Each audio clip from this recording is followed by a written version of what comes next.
Everybody, how you doing? Mark Ross with ITK Radio in the Know Radio. Today, joining us from, we'll find out, joining us is Andrew Mack, CEO and founder of Agromovil. What's cool about Andrew is, I'll give you three things I like about Andrew. Technologist, forefront. I'd say adventurer, he's out there doing cool stuff. And an advocate, he's passionate. And I'll add a fourth one. He's obviously a huge fan of soccer. So anybody who likes soccer, obviously I love. So anyways, Andrew Mack, how you doing, buddy? Where are we finding you today? Well, I am just back from Bogota. I'm in my home in Washington, D.C. So Love kind of digging out after an incredible trip. Well, let's jump right. Well, tell us a little bit, our audience, about. I want to talk about your current projects, and then I want to do like a little micro deep dive, like your current, project, what you're focused on, and maybe we'll do like a highbrow, macro, where the hell the world's going, all that kind of stuff. How's that sound? Sounds great. So you're just back from Colombia. You're the CEO of Agromovil. Tell people what Agromovil is. So Agromovil is a three-part platform that connects small farmers to big supply chains and markets around the world. 98% of all the farmers on Earth have no digital footprint, which means that they can't be seen by big organizations that want to buy from them, big organizations that want to serve them, like their co-ops or their associations, and anyone who wants to sell to them at any kind of scale. So you figure there's about 1.5 billion people in these small farm communities around. Small farming is the largest. It's the largest job on Earth. Right, more people in these small farm communities than there are people in China or India. I mean, it's a ginormous number of people. We don't really know very much about them, what they're producing, when their goods are going to be ready, and so we set out to create a simple platform, like a kind of a Google model. It makes it really easy for people to get in, that gets them the ability to be visible, get their goods the ability to be visible. And literally starting with them raising their hand and say, here I have stuff for sale.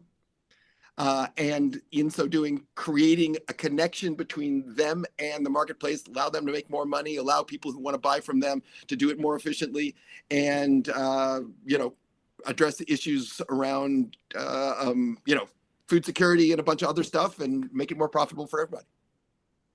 So you've been doing, I would say, quote unquote, international development, economic development, I don't know, most of your career, right? For like 3 decades. But why did you focus on farming? Or had you exposure to farming before? Or were you just farming is the linchpin of all this?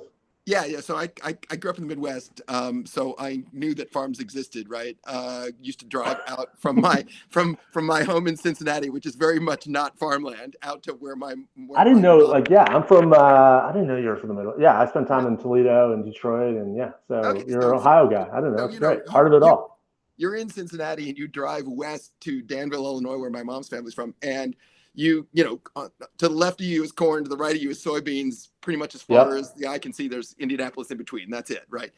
And so I grew up with a kind of a sense that all of this stuff is out there. I spent pretty much all of my professional career working at the intersection between what you might call international development, World Banking kinds of stuff, and private sector. So I was one of the World Bank's first public-private partnership guys, worked in the private sector development part of the bank. And I've always believed very, very strongly that the solutions to problems at scale are private sector solutions, right? But I'm not an ag guy.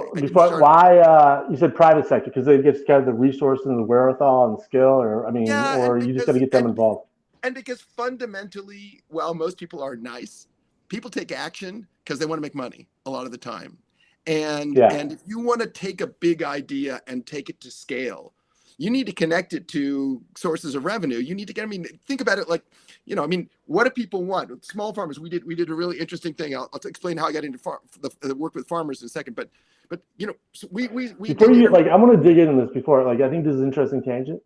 Yeah, sure. Andrew, before you do you think, was this an evolution in your thinking when you got into international development, or just the need for private sector to participate? Or was that when you started, you're always like, we got to find a way to get the private sector involved? Or was this an evolution in your thinking? So a couple of things. First of all, I started my career, my first job, pretty much my first job out of college was working for a group called Africare in Zambia. And then I worked with MSF for a while. And then I worked with Coopers and Lybrand, all based out of Lusaka.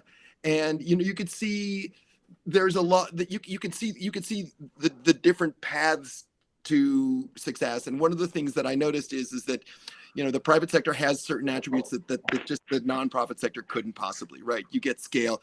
And it's also the way that the private sector defines problems is different. And I think it's partly based on how you make money. So if you're in the nonprofit sector, a lot of the time you get bigger budgets by declaring your problem larger. Whereas in the private sector, you get rewarded for solving problems. You get more budget if you can get to the next level. Right. So I think that's part of the ethos of it. Part of it is a question of organization. It's a question of urgency. It's a question of getting to the point that sometimes the private sector, I think, is can do better than government or the nonprofit sector. But each of them has roles to play in any major problem that we've faced around the world. The key thing is, when you wake up in the morning, a lot of people, most people, are governed in the first instance by how am I going to put food on the table for my family? What am I going to do to pay my kids' school fees? What am I going to do to put gas in the tank, or right, or buy inputs for my farm if you're in the agricultural area? And we just knew that was the driver. And to get, so I got involved in the ag sector after having done, when I left the World Bank, I started up a consulting firm that ran for about 15 years that helped corporates do more work in emerging markets and help them where they had both new market entry and also looking at the ways that the programs that they were looking at that might have a social impact could be made into real businesses, right? Real parts of their business, right parts of their business. Because when it comes down to it, corporates are pretty bad at doing social stuff. And so that was a great thing. And Agromovil came out of some of that work. I spent a lot of time in the field, and everywhere I went, different countries all around Africa, Latin America, Asia, and I would see the same image everywhere I went, which was these small farmers sitting by the side of the road, big bag of stuff, right, that they'd produce, literally like the fruits of their labor and the economic future of their families going bad in the hot sun, right? And the cars are whizzing by, the trucks are whizzing by in background, and there's markets in the distance, and there was no visibility between all of them. And I thought, okay, this is, and I had some conversations with people in the field, and they told me, yeah, this is a mess. And yet they all had these nice, shiny new cell phones. I thought, well, maybe there's a thing. And I came back to Washington, and I just assumed somebody had sorted this out. Yeah. And nobody had really at any kind of scale. So we put a team on it to take a look, and there are hundreds of billions of dollars worth of money literally lying on the side of the road. Of trapped value between the 100 and 110 billion of stuff that is pulled out of the ground that's never sold, okay, and another $250 billion worth of stuff every year that is captured by intermediaries that aren't changing the value of the goods in any way. They're not improving the quality of the goods. They're not, they're just buying and reselling. And so we figured if there's that much money sitting by the side of the road, this is a real great business that should be unlocked. And so we set out to create a very, very simple product, like a kind of Google model, make it really easy for people to get on and really easy for people to use and free for the farmer, that would be able to reach farmers at scale so that they could be seen by markets, and we could start that conversation using data as the core. Fantastic. You mentioned scale, I think 4 or 5 times just in the 10 minutes we've chatted. So that is definitely a theme.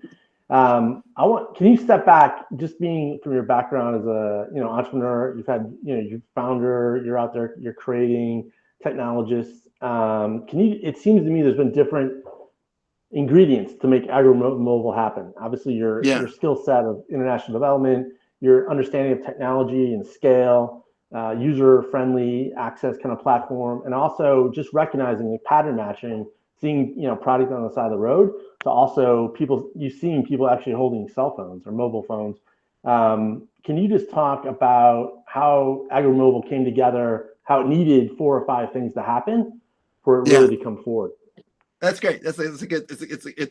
And I love the idea of pattern matching, because I think that there's a lot of that up until recently hasn't happened, and pattern matching is effectively the buy sell match. That is the thing that needs to happen at scale, right? So a couple things. Well, first of all, I mean, when I first started working in Nigeria in 2006, there were a bunch of cell phones, but not that many, right?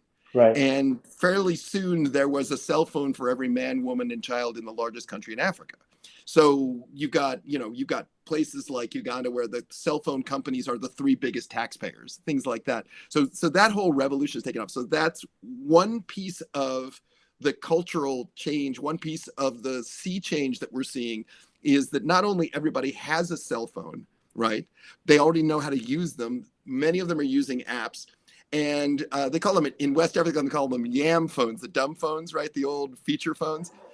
3 years from now, they won't be purchasable, because everyone is moving to a smartphone platform, and everybody is moving to a platform that allows for data. Now, they're not all using data yet. And a lot of the cell phone companies haven't quite figured out how to get data out to the edge. But these kinds of phones, maybe not an iPhone, but you can buy a smartphone in Nairobi now for $25-$30. So if you can afford to buy a beer, you can afford to buy a smartphone. And people are realizing that this is crucial if they're going to get their goods to market. So that's one piece of the. Another piece of the change. Go ahead. Is the farmer not being intimidated by the device, like the key, like? That seems to be part of the story too, right? Like, hey, this is simple. Right. Don't be intimidated. Blah blah blah. Like, right? How do you communicate that? Yeah. So okay. So this is kind of one of the fun things. In the evolution of your career, right? There have been some things where you can power through with expertise in a lot of things, but part of what makes the next phase of one's career really interesting is when you're outside of your comfort zone, when you're looking at something that you don't necessarily know with child eyes, right? With fresh eyes.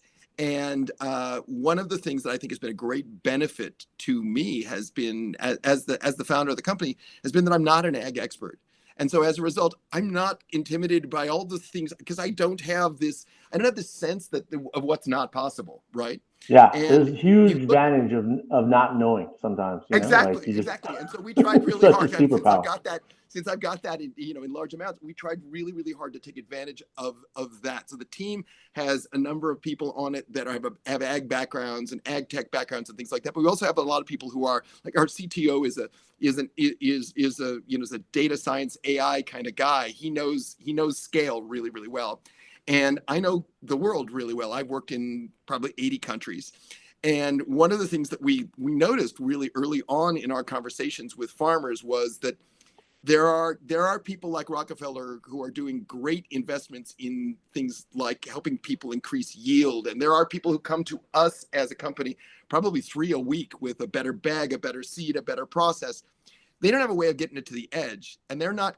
And where they oftentimes fall down is that they're too smart for their own good, in the sense that it's all fine and good to have split the atom, but if you can't get that solution out to people who want it at scale, it doesn't really matter. And so one of the things that we did is we started from the very beginning to take a very, very simple model and ruthlessly make it more simple every single time, because then you're asking less and less. So you're talking about people in the rural areas and who are newer to technology picking something up. What did Google do? They made that first conversation really obvious and really easy. Think about the difference between Yahoo and Google, right? You go to the Yahoo site, it's a little bit of everything, sports scores and finance and mail, and all. You go to Google because you want to search. So you want to search, so you go there, so that's the easy on-ramp. Uber, I want to ride.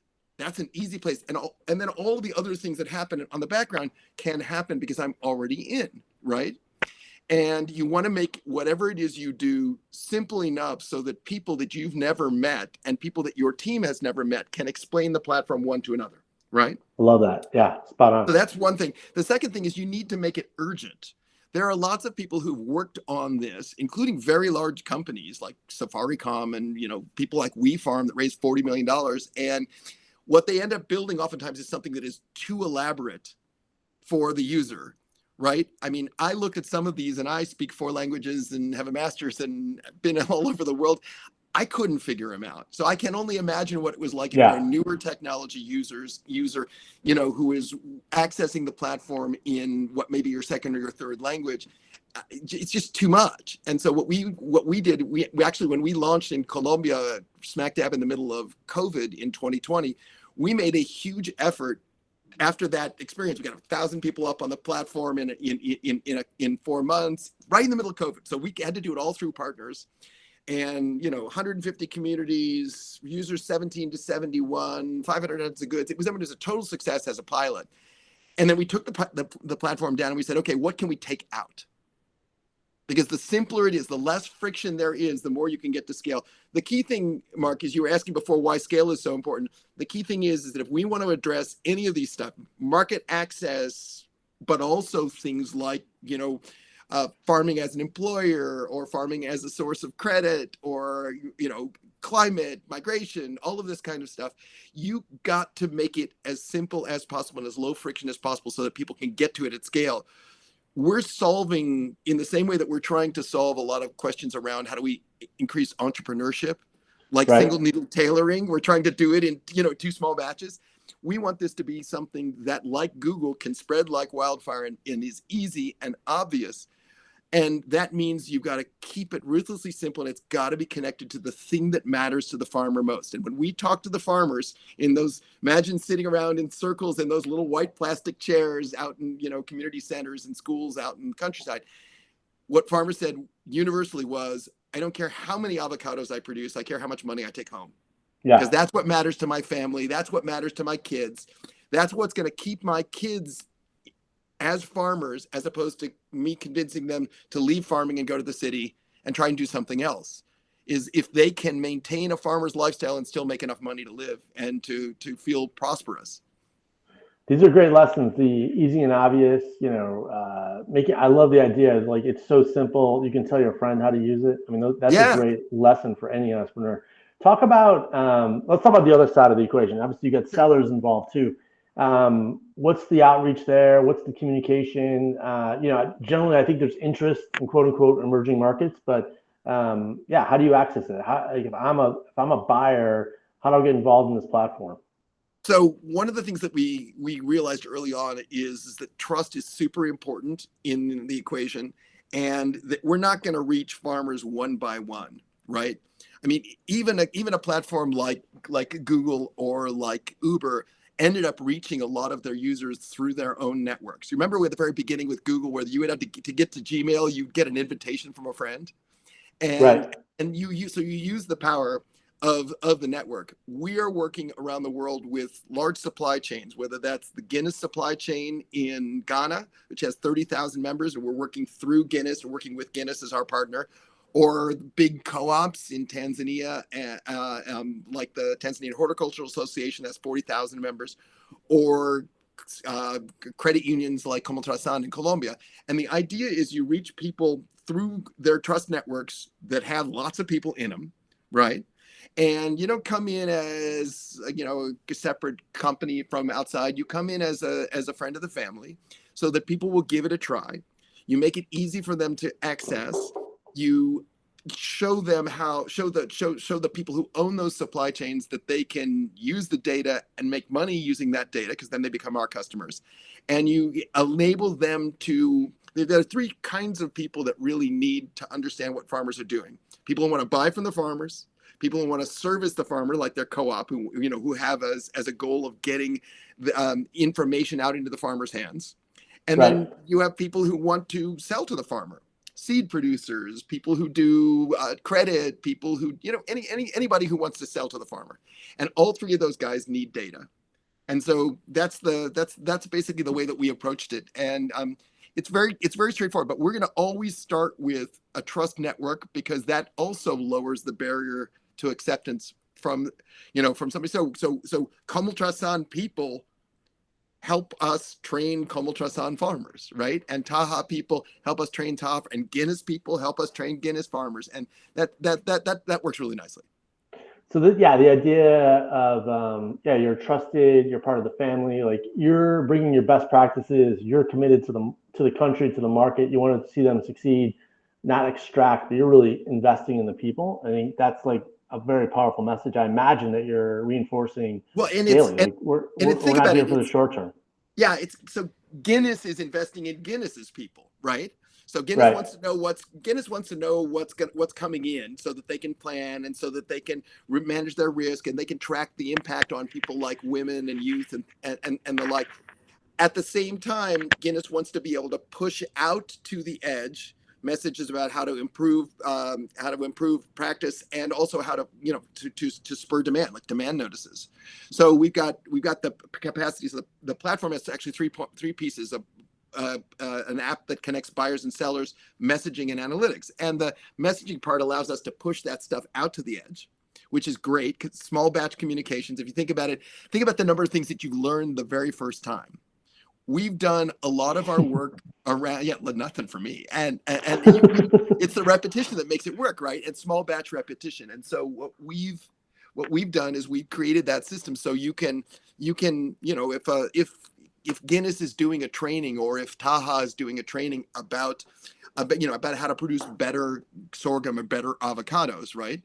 That may be an in-person training, but we also saw during COVID, in-person trainings are really inefficient and they're conceivably dangerous. And so you want to have the ability to follow up with small batch messaging out to the edge to the people who just did, and small batch messaging that's not in the ether, like you could download it from the internet, but it's connected to the sale. That's the key thing. Connecting all of it into the buy sell is really, really important. That's what animates farmers and buyers both.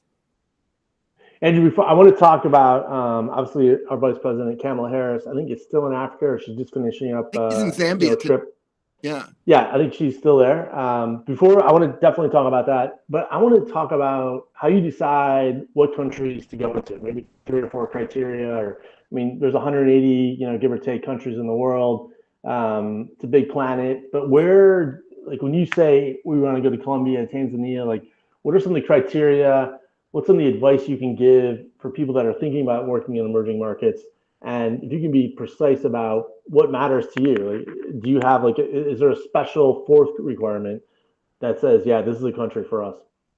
So when we were first trying to pilot Agromovil, one of the things that we looked at was we actually did a kind of matrix look at which countries might be the first place to start.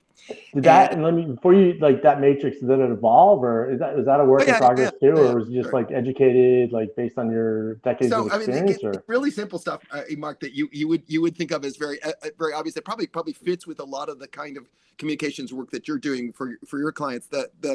So we looked at it, and what we wanted: a place that had diversified ag, from very sophisticated all the way through to very basic. We wanted a place where the business environment was pretty solid. We liked the fact that everybody speaks one language, which is Spanish, in the country. And, logistics matter. A place that I could get to in a 5-hour flight, Bogota, to, the fact that Avianca flies direct from Washington to Bogota makes it relatively straightforward for me to get there and get back, right? And time zones also matter, especially when you're doing an early stage, the early stage trials of something. It wasn't bad news that we had a lot of experience working in Colombia. I speak really good Spanish. A lot of our team speaks really good Spanish, or is from Colombia. So we had some advantages in choosing that. And it's a large enough market to matter in the minds of policymakers and investors. So that also was important. Policymakers, both domestically in the U.S., but also internationally, or for sure. Yeah. Because a lot of corporates looking at Latin America are trying to figure out where to place their headquarters, trying to figure out where to place some of their key personnel. Bogota is a good place. Markets like Peru and Ecuador are a little bit small. Chile feels remote. It's also kind of small. Brazil is its own animal, and Mexico is its own animal. And so Colombia is, I think, a very rational place to go. You get a lot of, restaurants are good, hotels are good, people are nice, they speak really good Spanish. There are a lot of things I recommend Colombia. And then we moved into Tanzania through USDA. Actually, they matched us with the Tanzanian Horticultural Association, and and wanted us, had some money after COVID that was, that they used to pair us with them and get us started in Tanzania.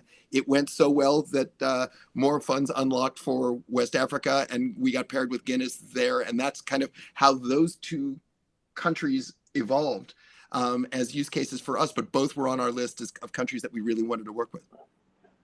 This is great because I love this idea of policymakers, or I remind people that in DC there's 180 embassies, right? So I'm like, you don't have to go to Germany, you don't have to go to Tanzania. They have a presence here in Washington DC. It's an early way to make some friends, get to know the country, etc. Can you just talk about the interaction, whether it's working with the U.S. agency, USAID, folks on Capitol Hill, think tanks, just being a part of like the policymaker world to help business decisions? Sure. And why that's important, and how you even approach that. Well, we haven't yet met the ambassador from Ghana. I'm hoping that will happen sometime soon. We've met in different iterations with our earlier Colombian ambassadors and have had a very good experience working with the Colombian embassy. The current Tanzanian ambassador is just wonderful, Elsie Kanza. I've met her through some friends, and she's a big fan of and a big supporter of Agromovil, and I can't recommend her and the way her embassy has worked highly enough. They have been fantastic. Our experience with USDA's Foreign Agricultural Service has been also incredibly positive. People really get it. They really get to the point, which is nice when you're, in the business world. A lot of the challenge with government is the speed at which things work. And we've had a really excellent experience working with FAS all across the board in every country that we've worked with, including at the high levels, have met really committed people, and maybe because it's a slightly smaller agency has been great. We worked with USAID mainly through their partnership on in certain countries with FAS, with the USDA, but only good things to say about the people that we've worked with on the US government side, which is a nice thing to be able to say as a veteran Washingtonian. We're starting our work on the Hill now a little bit to try and expand out. I think that's kind of a marker of success, that we're starting to reach out more to people with a longer term policy lens. But I mean, if you think about it, Mark, think about the issues that are front and center for the United States as they look out around the world. Food security, employment, forced migration, climate. These are all issues that roll up into small farming. The people who are, if you're, think about the calculus it takes for you to decide that you're going to walk north from Guatemala or Honduras. And that is as someone who's an avid hiker, that is a big step to make, quite literally. And many of these people most of these people are people who were a generation ago or less small farmers. So if we want to address the big problems that we're facing in our foreign policy, then small farming is a huge cornerstone of any solution, and is a real lever point for a lot of the problems that we're facing. There's also a piece of this that is geopolitical, because food is today what energy was 10 years ago, in the sense that energy 10 years ago, people were saying, well, countries and alliances are going to rise and fall based on who has the energy. Now, energy with the spread of renewables and expansion of the energy pie have become, a little bit more democratic. Food is the thing that is going to keep countries together or going to make them fall apart. And we've seen this over and over again over the course of time. We think this is really the moment for focus on food security. And the only way you're going to really focus on food security is it's not just about producing enough. It's also about making sure that the people who are producing can continue to produce. That's their job. That's their livelihood. If we're trying to support countries that we like around the world and that we want to be, we want to trade with around the world, then food is an essential piece of that. It's a lot with what most people are exporting to the United States. It's also, to be totally honest, it's a play for international conflict. I mean, you see the technology, people will buy Huawei phones or non-Huawei phones, right? And the influence of different players in Latin America, in Africa, we are working with the non-Huawei platform because we're in the U.S. and because we get some support from U.S. projects. But who know the country that knows where the food is, the powers, the alliances, the groups, the blocs that know where the food is are going to be more successful than people who are off that map. And mapping food is really important to our future. I think too, like I've been saying, obviously this is self-serving, but geopolitics is disrupting every business, every sector. It's like the world has gotten more real in the last few years, and I've been paying attention to it for 20 years, and it just seems, peeling it back. And I like this idea too. I think it's an important reminder for our audience that, if you're in a for-profit business, you are a subject matter expert. And the people making these policies need to hear from you, just to tell you, hey, I'm working on this. I'm seeing this. If you ever need help understanding, global food supply, come talk to me. We're here to help. I think being a force for good and being a positive citizen is something that business needs to do more of, because frankly, if we let geopolitics just be decided by elected officials, we're all losing out. And it's a good reminder that businesses are the best at what they do, and they should share that knowledge. Well, it's super. What I find, it is my job and our team's job to learn as fast as possible. That is the way, early stage companies are we're still an early stage company, I guess. Early stage companies are structured, right? Is we're learning as fast as anyone on the planet because we have to. We have no choice but to do that. That's the entrepreneurial impulse, and frankly, that's the budget we got. So we got to move fast. And I agree with you. I think that there's a real learning opportunity for people in the policymaking world. And good note, we're super open to that. We are, we were just at a BCIU event yesterday with a bunch of ag attachés. We'd like more people knocking on our doors saying, hey, what are you seeing? What are you doing? Because we're learning so fast, and we're able to mobilize their constituents at scale. We're seeing what people are literally talking to us every day about what their problems are and about the way that they want to try to solve them. And there's a translation time gap that I think is not serving our world particularly well. I've always hoped, even from back when I was in the World Bank, I've always hoped that the private sector and people on the policy side can get together more closely to get that information flowing better. It provides value for both sides. No, we're speaking the same page. So hopefully more people will listen to us and talk to and call us up. Government officials. Yeah, we're looking to expand with new partners wherever we go, right? Including big supply chain partners who may be very interested in learning what we know. Let's talk about, as we talked about, the vice president is in Africa. Can you just talk, just from a macro perspective, why this trip's important? I have my own thoughts, but and also I imagine as you're building your business and seeing where governments are putting time and resources, how these kind of trips indicate, hey, the U.S. is serious about these three countries in Africa. Can you talk from a macro perspective about that? Sure. Okay. So I think it's fascinating. I'm glad that the vice president is going. We're, big fan of the idea of sending people. Very first, was it Woody Allen who said 90% of life is showing up? Right? Yeah. I think it was Woody Allen. Him or Mark Twain. Yeah. You can usually credit Mark Twain for everything, but one of those. Yeah. I was born on Mark Twain's birthday. I'm a big fan. There you go. So look, boots on the ground matter a lot. It gives you knowledge. It also shows what's going on. And especially in a big power kind of conflict situation, China has 1 million. There are what I was told last time I was in country. Last time I was on the continent last year, China has over 1 million citizens working in Africa right now on various different kinds of businesses, and the United States doesn't. Right, so presence. Yeah, for sure. That's one thing. And I think you both learn and you also demonstrate your interest. It's good news for me that they're going. It was interesting, the choice of the three countries. They're all countries that I have a connection to. Having worked, we have operations in Tanzania and Ghana, and I used to live in Zambia, so I have real strong connections to all three of the countries. I think that they are all really interesting countries with governments that have, a really strong connection to markets, to really strong connection to democratic values. And I am, you know, I'm happy that that she chose those three.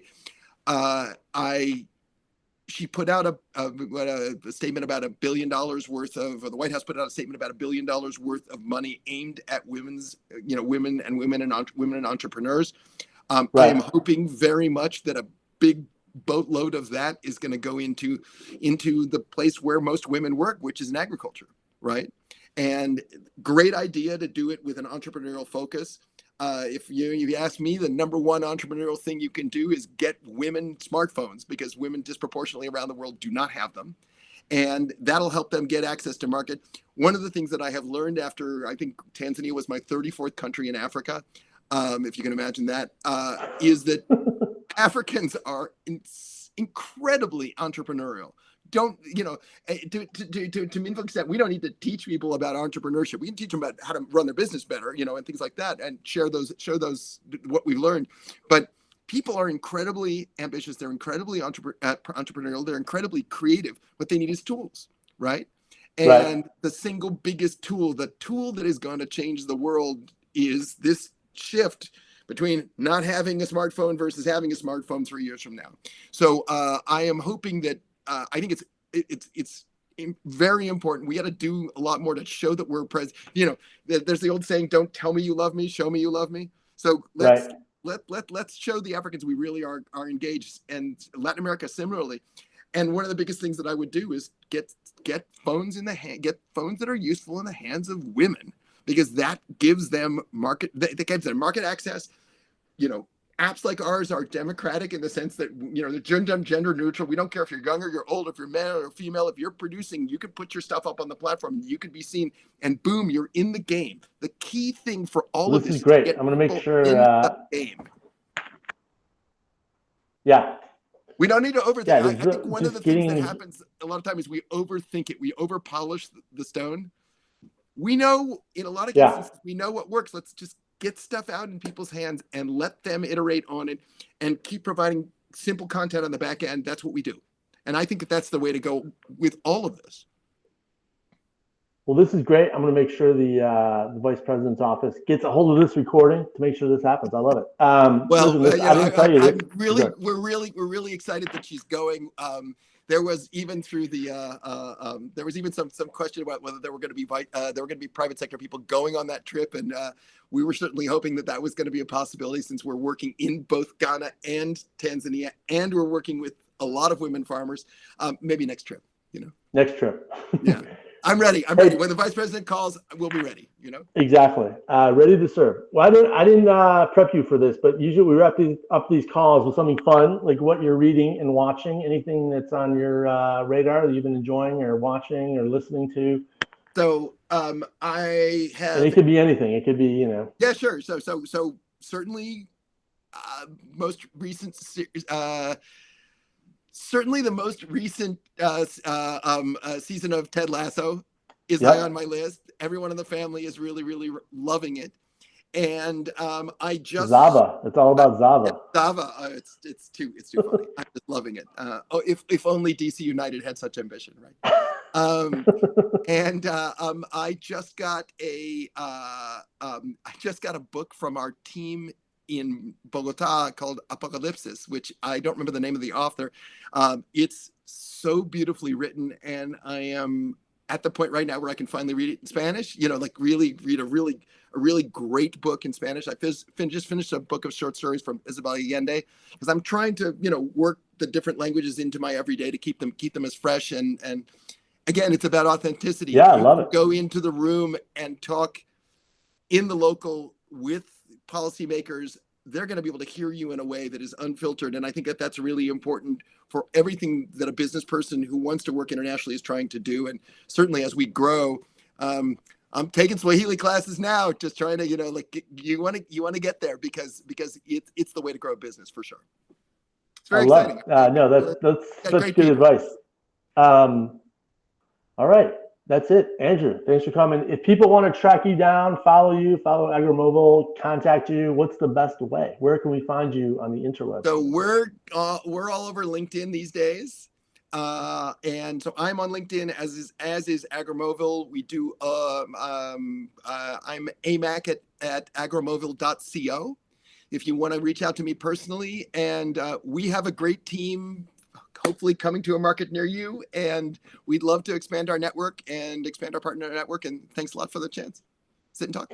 Andrew, thanks for making this time for the chat. I know we've been chatting about doing this for a while. I'm glad we'll do it. And it'd be fun to maybe do it, at the end of the year. Catch up, see what's happening. Love to. Hear what new markets you're into. And I want to go to Bogota, man. I'm going to be your next body guy or, intern on your next trip. That sounds fun.